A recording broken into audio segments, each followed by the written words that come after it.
Understanding Future Needs, part of an ongoing nonprofit leadership development video series. Developing Future Leaders. It's a topic consistently rated by nonprofit executives as one of the hardest to tackle and easiest to put off.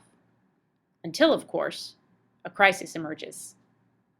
It starts with a simple question. What will your leadership team look like in 3 to 5 years?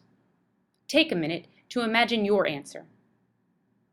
Do you immediately start to sketch out org charts, the positions you think you need to create and fill? Do you find your brain darting to specific people, wondering if they will be qualified or if they'll even be around?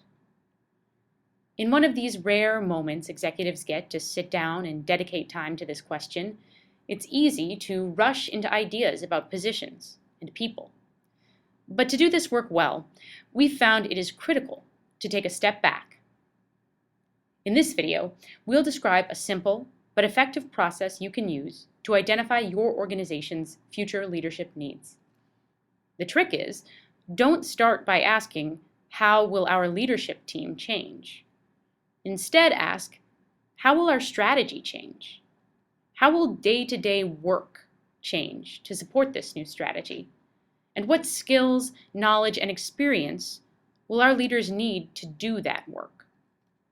If you start with strategy, move to day-to-day work, and then identify the necessary skills, knowledge, and experience, then whatever new roles or structures you develop will be much more specific and meaningful.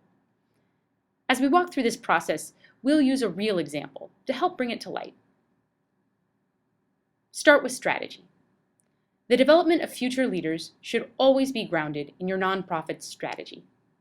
Take a minute here to ask yourself, what is my strategy for the next 3 to 5 years?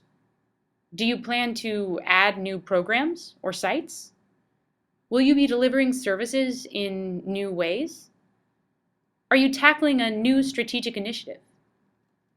As we walk through this process, try to identify just one key strategic shift you expect your organization to make over the next 3 to 5 years. GuideStar, the organization we'll look at today, was tackling a significant shift in their funding strategy. GuideStar is a nonprofit known for its web-based services organizing and publicizing information about nonprofits. Until 2000, they provided all of their services for free. Over time, they decided the best way to grow their operations was to generate revenue through fees. From strategy to behaviors. Now that you've identified a major shift in your strategy, you must ask, how do our day-to-day work behaviors have to change to support this shift?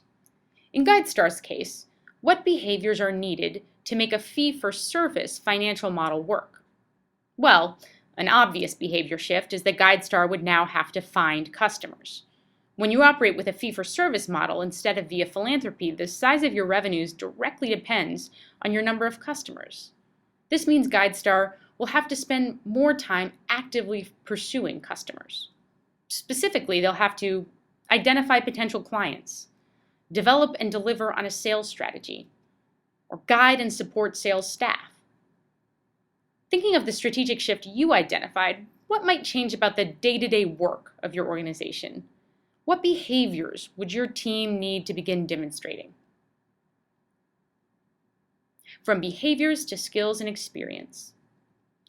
After getting clear on key strategic shifts and the work needed to ensure they are successful, you can begin mapping the skills, knowledge, and experience needed to do this new work well.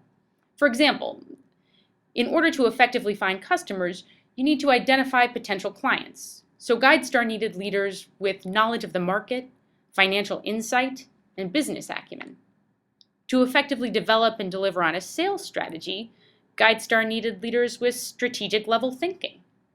To effectively guide and support a sales staff, GuideStar needed leaders with people management skills. Note that we're still not focusing on positions, just skills, knowledge, and experience. Why? Well, identifying specific skills first makes sure you don't miss opportunities to change roles as well as or instead of adding them. While some skills, like guide and support sales staff, might point to creating a new role, others, like knowledge of the market, will be useful to build into multiple leadership roles. Identifying skills in addition to specific experiences or past positions helps you see if a qualified candidate who may be exhibiting similar skills in another role might be right under your nose. And even if there isn't a magic ready-made candidate in-house, by identifying the skills, knowledge, and experience necessary to do this work well, you can begin training high-potential employees. While GuideStar eventually made some external hires, their succession plans going forward can focus on internal skill building and promotion.